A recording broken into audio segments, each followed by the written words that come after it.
कुछ स्वादिष्ट है बनाना तो playrecipes.com पे जरूर है आना। एक कमलापुर नाम के शहर में एक सुरेश नाम का सोनार रहा करता था। उसका खुद का सोना लेने का तथा उसके गहने बनाकर बेचने का धंधा था। वो बहुत ही अच्छी तरह चलने लगा था। अब सुरेश को किसी भी चीज की कोई कमी नहीं थी, मगर उसे कोई भी मिलता उससे वो कुछ ना कुछ होशियारी करके थोड़ा ज्यादा पैसा ऐंठ लेता था। मगर उसकी ये आदत उसकी पत्नी को अच्छी नहीं लगती थी। उसकी पत्नी रमावती बहुत ही धार्मिक किस्म की औरत थी। वो बहुत पूजा अर्चना किया करती थी। उसके पिताजी की दुकान ही सुरेश ने संभालने के लिए ले ली थी और उसको अब बढ़ाया था, मगर अब वो लोगों को बहुत ज्यादा ठगा करता था। अब एक दिन उसकी दुकान में एक औरत अपना मंगलसूत्र बनाने के लिए सुरेश की दुकान पर आई थी। भाई साहब, मुझे नया मंगलसूत्र बनाना है। क्या आप मुझे मेरे पसंद का मंगलसूत्र बनाकर देंगे? हाँ, क्यों नहीं बहन जी, मैं यहाँ बैठा ही हूँ इसी काम के लिए। मुझे डिजाइन दिखाइए भाई साहब। जी, ये रही। आपको कौन सी पसंद आई है आप बता दीजिए, मैं आपको बनवा कर दूंगा। जी भाई साहब, ये मुझे बहुत पसंद आई। आप ये मुझे बनाकर देंगे क्या? बेशक बहन जी, आप 8 दिन बाद आकर अपना मंगलसूत्र ले जा सकती हैं। ठीक है भाई साहब। अब ऐसा कहकर साधना वहां से चली जाती है और जाने के बाद सुरेश वो मंगलसूत्र की डिजाइन देखकर सोचता रहता है कि इसमें कितनी मिलावट कर सकता हूं। तभी सुरेश खुद से, अगर मैंने इसमें ज्यादा लिए तो मेरा कस्टमर बहुत कम हो जाएगा और साधना बहन को सोने की अच्छी परख है, इसीलिए उसमें ज्यादा मिलावट नहीं करूंगा। ऐसा सोचकर सुरेश अपने काम में व्यस्त हो जाता है और एक अच्छा सा मंगलसूत्र के डिजाइन के अनुसार काम करने के लिए तैयारी करता है। वह कुछ पेंडल अच्छी तरह से बहुत कारीगरी करके बनाता है। अब सुरेश कुछ ही दिनों में एक अच्छा वाला मंगलसूत्र बनाकर रखता है और उसके साथ 2 और अच्छे मंगलसूत्र बनाकर रखता है, जिससे साधना बहन आने के बाद उनको दिखाने के लिए अब वो सारी तैयारी करके रखता है, क्योंकि उसे औरतों का स्वभाव पता था। उनके सामने अगर आप एक से एक अच्छे गहने रखोगे तो औरतें कभी ना कभी वो खरीद ही लेती है। अब सुरेश अपनी पत्नी से, अरे भाग्यवान, सुनती हो, कल हमारे यहाँ जरा पूजा है। मैं सोच रहा हूँ कि घर में कितने दिन हुए कोई पूजा नहीं की, तो चलो हम हमारे दुकान में कल पूजा रखते हैं। अजी, ये बात तो बहुत अच्छी है कि ये बात आपके दिमाग में आई। अब हम कल ही दुकान में जाकर अपनी पूजा करेंगे। और हाँ, पास में ही हमारे दोस्त और जान पहचान वाले लोगों को भी बुला लेंगे। ठीक है जी, जैसा आपको ठीक लगे। अब सुरेश की दुकान में कल पूजा होती है और रमावती सारी पूजा के लिए लगने वाली सामग्री तथा काम में व्यस्त थी। तभी सुरेश ने अपनी दुकान के काम वाले लड़के को कुछ सूचनाएं दी और पूजा करने के लिए बैठ गया। अब उनकी पूजा अच्छी तरह से संपन्न हुई थी और अब आने वाले मेहमान आ रहे थे और सारे जेवर देखने का तथा अपनी दुकान का नया कलेक्शन दिखाने में सारे लोग व्यस्त थे। अब सुरेश और रमावती अपने घर में आए हुए मेहमानों की अच्छी तरह से खातिरदारी करते हैं और शाम के समय सुरेश रमावती से, देखो रमावती, हमारे आज कितने सोने की बिक्री हुई है, तुम सोच भी नहीं सकती। सच में? आज हमारी इतनी सारी कमाई एक ही दिन में हो गई। हाँ, सच में। चलो अब घर चलते हैं, बहुत देर हो गई। हाँ चलिए, कल सुबह फिर से दुकान खोलना है ना?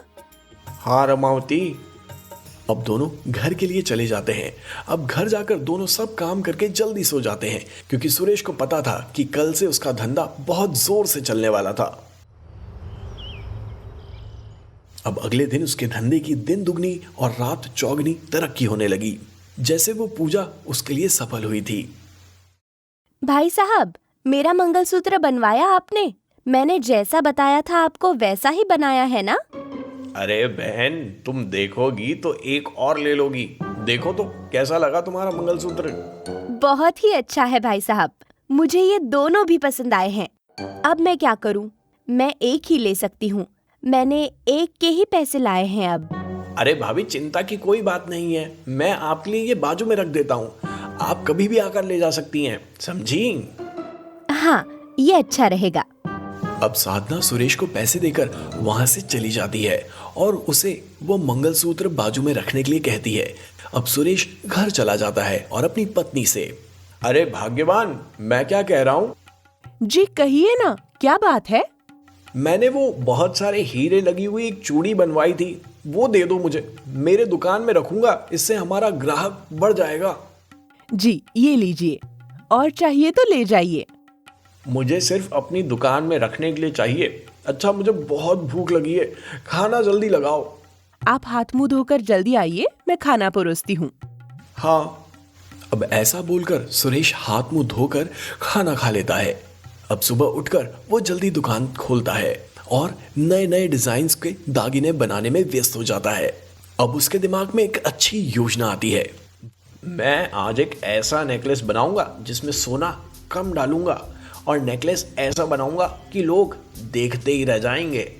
अब सुरेश एक ऐसा नेकलेस बनाता है जिसमें बहुत सारा पीतल और तांबा मिक्स करके डालता है और उस पे सोने की पॉलिश चढ़ा देता है और आज हार अपनी दुकान में लगा देता है। उसे देखकर बहुत सारे ग्राहक आकर्षित हो जाते हैं और उसे खरीदने की इच्छा व्यक्त करते हैं। ये सब देखकर सुरेश उस हार जैसे बहुत सारे हार बनाकर बेचता है और लोगों को वो हार बहुत पसंद आते हैं। ये सब हार के डिजाइन देखकर बहुत लोग और उसके यहाँ आकर हार बुक करवाकर चले जाते हैं और उसमें से एक ग्राहक 1 लाख रुपए का हार खरीद लेता है और अपने घर चला जाता है। उसका नाम था रघु। अरे सुनती हो, मैंने तुम्हारे लिए देखो क्या लाया है। हाँ, क्या बात है, क्या लाए हैं आप मेरे लिए? मेरी पत्नी के लिए ये हार लेकर आया हूँ, पूरे 1 लाख का है, पसंद आया? हाँ, बहुत पसंद आया। अब सुरुचि उस हार को दिन भर पहनकर घूमती थी। अब उस हार को लिए हुए 1 महीना ही हुआ था तो सुरुचि रघु से, अजी, आप ये कैसा हार लेकर आए हैं? इसको तो लगता है कि पॉलिश की है, ये नकली हार है। नहीं सुरुचि, ऐसा नहीं हो सकता, मैंने पूरे पैसे दिए हैं। इसकी रिसिप्ट है क्या आपके पास? हाँ है, ये देखो। अच्छा, तो उस सुनार ने आपको फंसाया है। उसको पता नहीं है कि उसने किससे पंगा लिया है। तुम क्या करने वाली हो? अरे मैं वहाँ जाकर उसे ये हार नकली है ये दिखाऊंगी। अगर नहीं माना तो उसकी पुलिस में कंप्लेंट कर दूंगी। अरे जाने दो ना, हम उससे बात करके मैटर क्लोज कर देंगे। ऐसा हुआ तो ठीक है, नहीं तो मैं उसे पुलिस के हवाले करूंगी। हाँ मेरी माँ, तुमने किसी की बात सुनी है जो अब सुनोगी? खुद के मन की हमेशा करोगी। अब सुरुचि और रघु सुरेश की दुकान पर चले जाते हैं और उसकी दुकान पर जाने के बाद उसे उनसे बात करने के लिए वक्त ही नहीं था। अब सुरुचि, क्या समझते हो खुद को? हम यहाँ कब से खड़े हैं, उनको नहीं पूछते और नए कस्टमर अटेंड कर रहे हैं, उनको भी फंसाना है क्या? ऐसा बोलते ही सारे ग्राहक एक दूसरे की ओर देखने लगे। तभी, क्या चाहिए आपको मैडम, बोलिए। ये हार आपकी दुकान का है? हाँ मैडम, ये हमारी ही दुकान का हार है। अब सुरेश के आगे कोई रास्ता नहीं था कि ये हमारी दुकान का हार नहीं है कहने के लिए। अब वो समझ गया कि इसमें कोई गड़बड़ पकड़ी गई है। तभी सुरेश, आइए ना, मैं क्या बोल रहा हूँ, हम बैठकर बात करते हैं। क्यों, अपनी गलती समझ आई क्या सुनार साहब? अभी के अभी मुझे ये नकली हार वापस कर दो, नहीं तो अच्छा नहीं होगा तुम्हारे लिए। क्या आप मुझे धमकी दे रही हैं? हाँ, धमकी ही समझ लीजिए। अच्छा ठीक है, अब तो मैं आपका हार बदल कर नहीं देता, आपको क्या करना है वो कीजिए। सुरुचि अब उस दुकान से निकल जाती है और वहां से सीधा पुलिस स्टेशन चली जाती है। अब ये सारी बात वो पुलिस को बताती है। साहब, हमारे साथ उस सोनार ने धोखा किया है। उससे हमने 1 लाख का हार खरीदा, मगर वो नकली निकला। और देखिए ना साहब, इसमें कुछ भी सोना नहीं है और पैसे पूरे ले लिए हैं। ऐसा कैसे हो सकता है? आपके ऐसा बोलने से आपको फंसाया गया है। आपके पास बिल है? ऐसा कहकर सुरुचि ने वो बिल पुलिस के हाथों में दे दिया और बिल को देखकर पुलिस को पता चल गया कि इनको सुनार ने फंसाया है। पुलिस ने जल्दी से उनकी कंप्लेंट लिखवा ली और सुनार की दुकान के पास अब पुलिस और सुरुचि आ जाते हैं। तभी, सुरेश, ये आप सोने के व्यापारी हैं, तो आप कितने कैरेट सोना इस्तेमाल करते हैं? जी बोलिए, आप क्या बोलना चाहते हैं? मुझे कुछ समझ में नहीं आया। सोने में मिलावट करके सोना बेच रहे हो, इन्होंने आपकी कंप्लेंट की है, अब चलो पुलिस स्टेशन। मगर मैंने किया क्या है साहब?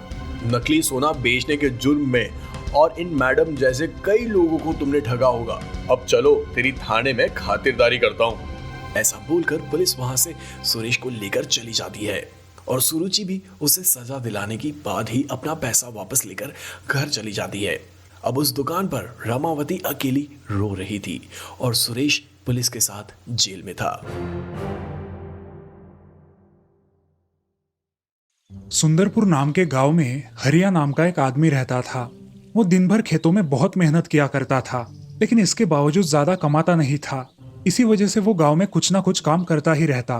कुछ ही दिनों में उनके गांव के बगल वाले गांव में एक शादी थी, जहां खाने की दावत थी। जिनके घर में वो शादी का समारोह था, वो महाशय किसी रसोइये को ढूंढ रहे थे। अरे साहब, आप बगल के गांव में हरिया है, उसे क्यों नहीं बुलाते? वो बहुत अच्छा रसोइया है। अच्छा, ठीक है, भेज दो उसे। वो आदमी हरिया के पास आया और उससे कहा, अरे हरिया, तुम्हारे लिए एक काम है, करोगे? हाँ करूंगा ना, क्या काम है? अरे यहाँ बगल के गांव में एक शादी है और वो किसी रसोइये को ढूंढ रहे हैं, तो मैंने उनको तुम्हारा नाम बता दिया। करोगे ना काम? अच्छा ठीक है, आपका बहुत बहुत धन्यवाद। अगले दिन हरिया उन साहब के घर गया और उनसे काम के बारे में पूछा। नमस्ते साहब, मुझे हमारे गांव के एक आदमी ने आपके यहाँ भेजा है। कल आपके यहाँ शादी में खाना बनाना है ना? अच्छा, तुम हो हरिया, आओ आओ। हरिया, तुम्हें कल दोपहर तक 100 लोगों का खाना बनाना है। हमारे घर में शादी है, बना पाओगे ना?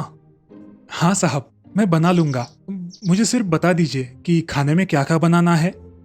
बहुत लोगों को पनीर और अंडे बहुत पसंद आते हैं। तुम इनसे कुछ नए पकवान बना पाओगे? जी साहब, मैं बना लूंगा। कितने पकवान बनाने हैं? हर चीज के लगभग 5-5 पकवान बना लेना, ठीक है? जी साहब, मैं कल सुबह आ जाऊंगा। आप खाना बनाने के लिए जो सामग्री लगेगी वो सब मंगवा लीजिए। चलेगा, कल वक्त पे आ जाना, ठीक है? जी, जल्द ही आ जाऊंगा। हरिया अपने गांव वापस लौट आया। अगली सुबह जल्द ही उठकर वो उस गांव में चला गया। उसे वक्त पे आया हुआ देख वो साहब खुश हो गए। हरिया ने अपना काम करना शुरू किया। हरिया की मेहनत देखकर साहब बहुत खुश थे। दोपहर होते होते हरिया ने सारा खाना लगभग बना लिया। तभी साहब वहां आए। क्यों भाई हरिया, क्या बनाया है खाने में? पनीर, अंडे, क्या क्या है?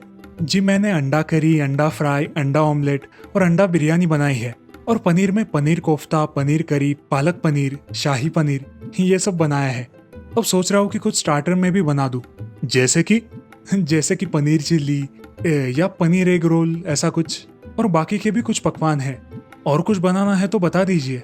और हाँ साहब, ये सब एक बार चख भी लीजिए, नमक वगैरह कुछ कम ना हो जाए। अरे तुम्हारे सारे पकवानों की सुगंधी इतनी अच्छी है, खाने का बहुत मन कर रहा है।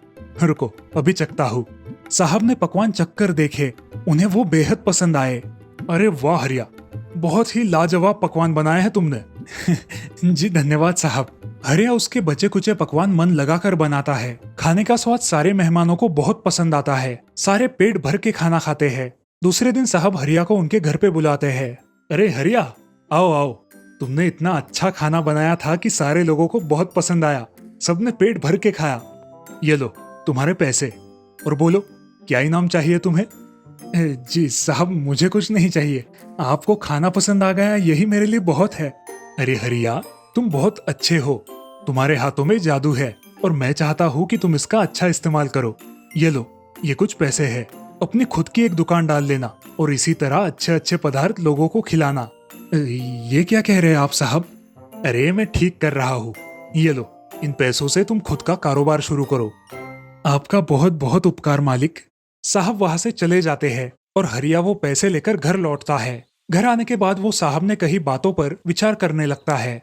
साहब ने जो कहा उसके बारे में मुझे सोचना चाहिए। मैं कल ही अपनी दुकान खोलूंगा। देखता तो हूँ लोगों को मेरा खाना कितना पसंद आता है। अगले दिन हरिया ने अंडे और पनीर के अलग अलग पकवान बनाए और उन्हें लेकर अपने घर के बाहर एक छोटा सा ठेला लगाकर बेचने लग गया। उसको ये सब करते हुए देख सारे गांव वाले उस पर हंसने लगे, उसका मजाक उड़ाने लगे। उस दिन उसका बहुत सारा खाना नहीं बिका। लोगों ने उसका खूब मजाक उड़ाया। लेकिन अगले दिन फिर से उसने अपनी दुकान लगाई और फिर से खाना बेचने बैठ गया। अब मैं इस खाने का क्या करूंगा? इतना सारा खाना फेंक भी नहीं सकता। हाँ, इसे गांव में लोगों के घर में बांट के आता हूँ। हरिया अपना बचा हुआ खाना सबके घरों में जाकर मुफ्त में देने लगता है। अरे हरिया, ये क्या लेकर आए हो? अरे बाबा, ये पनीर की और अंडे की सब्जी है। आज मैंने दुकान लगाया था, मगर आज कुछ ज्यादा बिका नहीं और ये सब बच गया, तो मैंने सोचा गांव में जाकर सबको बांट देता हूँ। बच्चों को भी अंडे और पनीर बहुत पसंद है ना, इसीलिए लेकर आया। अच्छा अच्छा, आज से तुमने ये सब भी बेचना शुरू कर दिया? हाँ बाबा, आज से ही मैंने ये सब बेचना शुरू किया, मगर कुछ बिका नहीं। अरे कोई बात नहीं, तुम्हारे हाथों में बहुत स्वाद है, लोगों को बहुत पसंद आएगा। तुमने अपनी दुकान के बाहर कोई बोर्ड वोर्ड लगाया कि नहीं, या फिर मेनू कार्ड वगैरह? अरे हाँ बाबा, ये तो बहुत अच्छा विचार है, इसके बारे में मैंने पहले क्यों नहीं सोचा। कल ही मैं कोई बोर्ड बना लेता हूँ। अब अगले दिन हरिया ने एक मेनू कार्ड बनवाया, उसी के साथ साथ अपने ठेले के ऊपर एक बोर्ड लगवाया। वो बोर्ड और मेनू कार्ड देख के लोग उसकी दुकान की तरफ आकर्षित हो गए। लोगों ने उसके बनाए पदार्थ चखना शुरू किया, उनको वो बेहद पसंद आए। धीरे धीरे उसका धंधा अच्छा चलने लगा। अब वो अलग अलग प्रकार के अनेक व्यंजन बनाने लगा और लोगों को उसके हाथ के बनाए व्यंजन बहुत पसंद आने लगे। कुछ ही महीनों में उसने गांव में अपनी एक खुद की दुकान खरीद ली। अब सारे गांव वाले उस दुकान पर जाकर खाना खाने लगे। एक दिन वही बगल के गांव वाले साहब जी उनके गांव में आए और हरिया की वो नई दुकान देखकर उसके अंदर गए। अरे, ये गांव में नया दुकान किसका है, जाके देखता हूँ। अरे साहब, आप यहाँ कैसे? आइए ना। अरे हाँ, मैं यहाँ गांव में आया था, नया दुकान देखा तो सोचा कि अंदर जाके आए। साहब, आज आप कितने दिनों बाद यहाँ आए हो, आज तो आपको मेरे हाथों का खाना खाकर ही जाना पड़ेगा। हरिया साहब को खाना परोसता है। हरिया, आज भी तुम्हारे हाथों में वही स्वाद है, मैंने जो बताया था वो तुमने सच करके दिखाया, मैं तुम पर बहुत खुश हूँ। इस तरह होशियार हरिया ने अपने गुणों के जोर पर खूब मेहनत करके सफलता हासिल की। विजयपुर नाम के गांव में विहान नाम का लड़का अपनी माँ के साथ रहता था। उसकी माँ दिखने में बहुत कुरूप थी। पहले तो वो सुंदर थी, मगर उसकी एक आंख खराब हो गई थी, जिसकी वजह से वो अपनी माँ को हमेशा भला बुरा कहता था। विहान को पिताजी ना होने के कारण उसकी माँ उसका दिल नहीं दुखाया करती थी। विहान अपनी माँ का परिचय अपने मित्रों से कभी नहीं करवाता था, लेकिन इस बात से उसकी माँ दुखी नहीं होती थी। विहान की माँ खेतों में बहुत मेहनत कर कर अपना गुजारा और विहान की पढ़ाई पूरी कर रही थी। अब विहान बड़ा हो गया था, उसकी पढ़ाई भी पूरी हो गई थी और वो अपने गांव से शहर नौकरी ढूंढने जा रहा था। विहान, वहाँ पहुंचकर बेटा फोन कर देना और खाना पीना ठीक से कर लेना। हाँ, मैं मेरा देख लूंगा, आप मेरी इतनी चिंता मत करो। जाओ बेटा, अपना ख्याल रखना। विहान की बस आ जाती है और बस में बैठकर विहान शहर चला जाता है। विहान शहर में आकर एक कंपनी में जॉब इंटरव्यू के लिए जाता है। उसे वो जॉब मिल जाती है। जॉब लगने की वजह से वो बहुत खुश था। विहान अपना काम बहुत मन लगाकर करता था। काम के प्रति उसकी लगन देखकर उसके कंपनी का बॉस भी उस पर बहुत खुश था। एक दिन उस कंपनी में बॉस की बेटी माधुरी आई। वो दिखने में बहुत खूबसूरत थी। सभी लोग उसे देखते ही रहते थे, लेकिन विहान अपने काम में मग्न था। उसने उसकी ओर देखा भी नहीं और अपना काम जारी रखा। मगर माधुरी की नजर विहान से हटी ही नहीं। उसे वो पहली नजर में ही पसंद आ गया। वो अपने पापा के केबिन में गई और उन्हें विहान के बारे में पूछा। उसके पापा ने विहान के बारे में बहुत अच्छी बातें बताई। पापा, आप मेरे कितने पीछे लगे हो कि बेटा शादी कर लो, शादी कर लो। मुझे लगता है कि अब मुझे सही लड़का मिल गया है। कौन है वो खुशनसीब जिसे मेरी लड़की ने चूज किया है? आपके ऑफिस का विहान, जो मुझे पहली नजर में ही पसंद आ गया। अरे वाह, इतना सुशील लड़का और कहाँ मिलेगा। विहान बहुत ही अच्छा लड़का है। बॉस विहान को अंदर बुलाते हैं। क्या हुआ सर, आपने बुलाया? विहान, मैं चाहता हूँ कि मेरी बेटी की शादी तुमसे हो, क्या तुम्हें मंजूर है? सर, मैं आपको सोच के बताऊंगा। ठीक है विहान। विहान घर जाकर सोच में पड़ जाता है। मेरे पास तो खुद का घर भी नहीं है और मैं बॉस की लड़की से कैसे शादी करूं? मैं कहा और वो कहा। सोचते सोचते विहान सो जाता है। सुबह उठकर वो ऑफिस के लिए तैयार हो रहा था, तभी डोरबेल बजी। विहान दरवाजा खोलता है तो सामने बॉस खड़ा होता है। सर, आप आइए ना। कैसे आना हुआ आपका सर? अरे विहान, शादी के बारे में बात करने आया हूँ।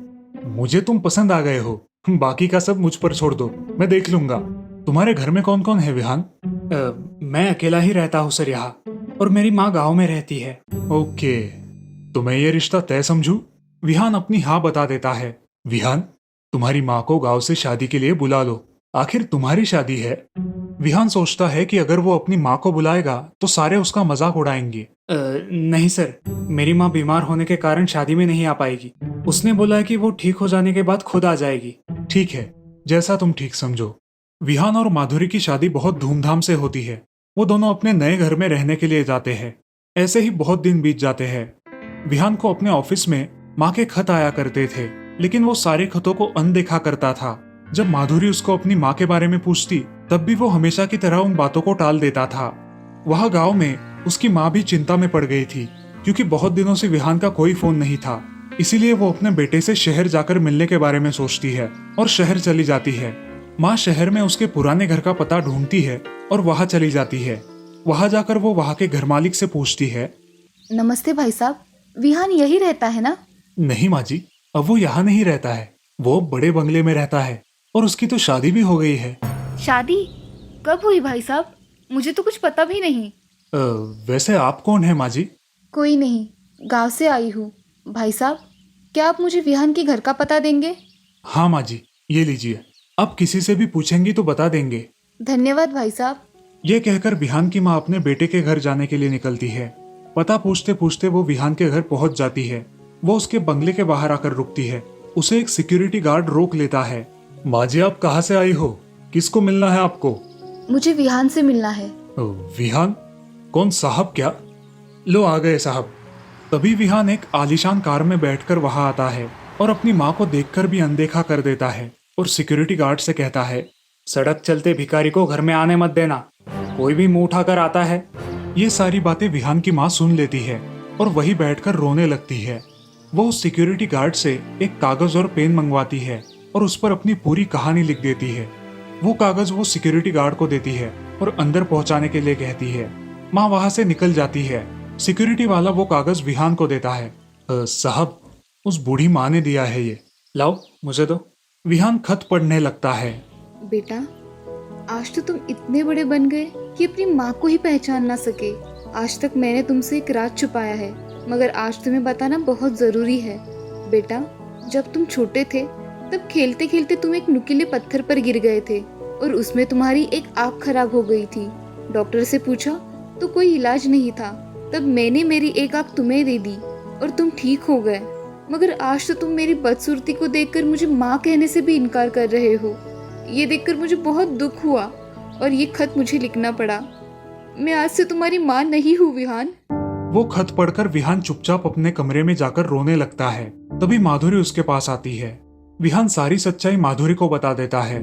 माधुरी को विहान के बर्ताव पर बहुत शर्मिंदगी महसूस होती है और वो विहान से कहती है, विहान, हम कल ही तुम्हारे गांव माँ से मिलने जाएंगे। हाँ माधुरी। अगले दिन विहान माधुरी को लेकर गांव में अपने माँ के घर जाता है। माँ। कौन? विहान, तुम यहाँ क्यों आए हो? माँ, मुझसे गलती हो गई माँ। विहान। ऐसा कहकर माँ उसे गले लगाकर जोर जोर से रोने लगती है। ये सब देखकर माधुरी के आंखों में भी पानी आ जाता है। बाद में विहान माधुरी का परिचय अपनी माँ से करवाता है और वो दोनों अपनी माँ का आशीर्वाद लेते हैं और इस तरह अब सब लोग खुशी खुशी रहने लगते हैं। इस कहानी से हमें ये सीख मिलती है कि हमें हमारे माँ बाप की कदर करनी चाहिए